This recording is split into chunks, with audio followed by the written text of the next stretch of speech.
farzandingiz yoki turmush o'rtog'ingiz birovning yurtida qanday qiyinchilik, mashaqqat evaziga, oilasidan uzoq bo'lib g'urbatda yurishlik evaziga, qancha yashash uchun qiyin sharoitlarga sabr qilishlik evaziga topgan ozgina mablag'ini insof qilib ishlatinglar.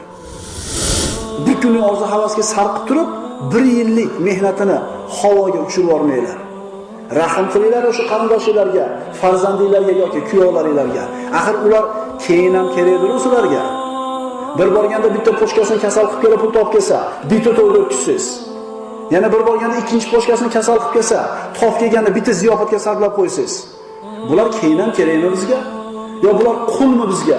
Bizga faqat pul topib berish kerak bo'lgan. Ota-onalar, turmush o'rtoqlar, mana shu safardan kelayotgan pullarni ishlatishda insof qilinglar.